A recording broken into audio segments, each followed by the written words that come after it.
আমাদের লেখক মুশতাকের কথা মনে পড়েছে যখন হাসান নাসিমকে তার বাসা থেকে তুলে নিয়ে যাওয়া হয়েছে। আমরা কিশোরকে স্মরণ করেছি যখন হাসান নাসিমকে জেলে পুরে বন্দী করা হয়েছে। বন্ধুগণ, হাসান নাসিমকে একটি সামান্যতম কার্টুন শেয়ারের জন্য গ্রেফতার করে বন্দী করা হয়েছে। সেই কার্টুনটি একটি স্যাটায়ার ছিল, যেটি চিফ হুইপ নুরুল ইসলাম মনি নিজেই সংসদে বলেছেন। আজকে রাজু ভাস্কর্যের সামনে আপনারা সাংবাদিকরা আছেন, আমার সহযোদ্ধারা আছেন, এই হচ্ছে সেই কার্টুন। আমি সেই কার্টুন এখানে উপস্থিত গণমাধ্যমের সামনে, এই পাবলিক পরিসরে আপনাদের সবার সামনে শেয়ার করলাম। বিএনপির নিপীড়নমূলক সরকার চাইলে আমাকে গ্রেফতার করতে পারে, চাইলে আমার নামে এফআইআর করতে পারে, এজাহার জারি করতে পারে, আমার বাসা থেকে তুলে নিয়ে আমাকে জেলে বন্দি করতে পারে, গুম করতে পারে। কিন্তু আমি মনে করি এই কার্টুন শেয়ার করা, প্রচার করা কোনো অপরাধ নয়।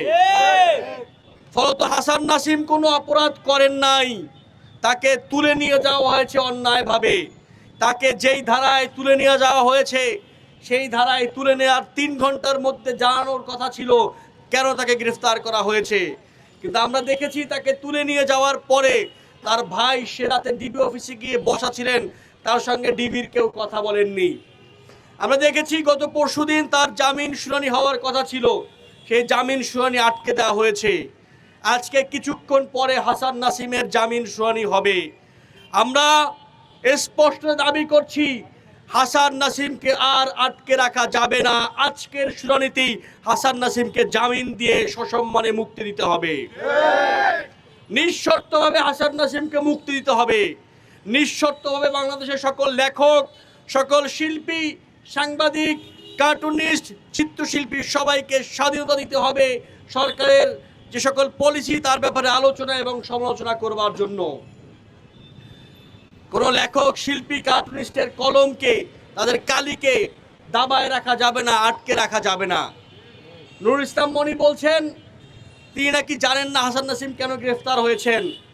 নুরুল ইসলাম মনির ভাইগনা নয়ন আর ভাতিজা সুলাইমান পাথরঘাটা জুড়ে কি ত্রাস সৃষ্টি করছে তা কিন্তু আমরা জানি।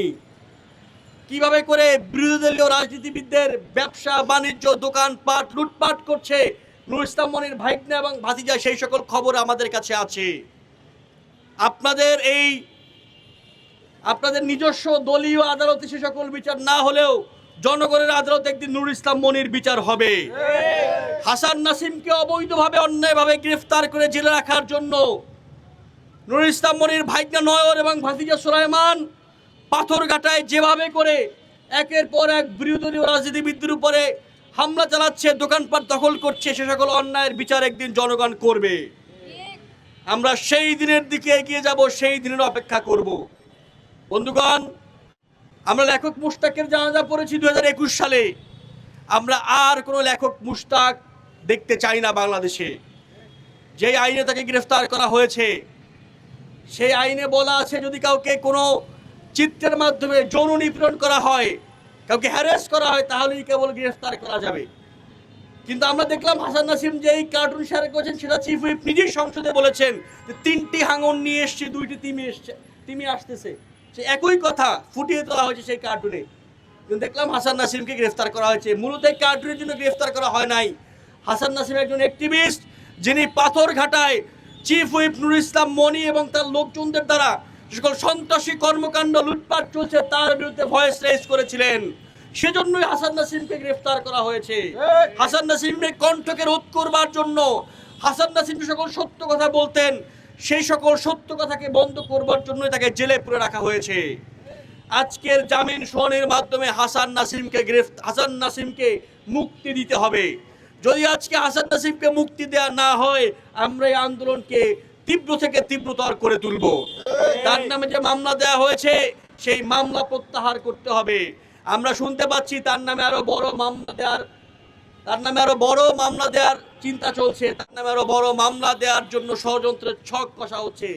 হাসান নাসিমের নামে আর কোনো প্রতারণামূলক, আর কোনো ষড়যন্ত্রমূলক মামলা দায়ের করা যাবে না। যদি হাসান নাসিমকে আজকে জামিন দেওয়া না হয়, যেই কার্টুন শেয়ার করেছেন হাসান নাসিম, সেই কার্টুনের চেয়ে আরো ব্যঙ্গ করে সমালোচনা করে নুরুল ইসলাম মনির নামে আমরা কার্টুন বানাবো এবং সেগুলো সোশ্যাল মিডিয়াতে প্রচার করব। দেখি আমাদের কয়জনকে গ্রেফতার করতে পারে। মনে রাখতে হবে এই রাজু ভাস্কর্যে দাঁড়িয়ে আমরা আবরার ফাহাদের গায়ে বাড়া জানাজা পড়েছি, এই শাহবাগে আমরা লেখক মুশতাকের গায়ে বাড়া জানাজা পড়েছি, সেই সকল স্মৃতি আমাদের বুকের মধ্যে তাজা আছে।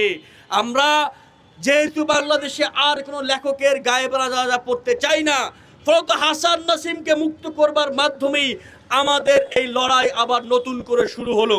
সেই লড়াইয়ে সারা বাংলাদেশের সকল মানুষকে একাত্মতা ঘোষণার আহ্বান জানিয়ে আজকের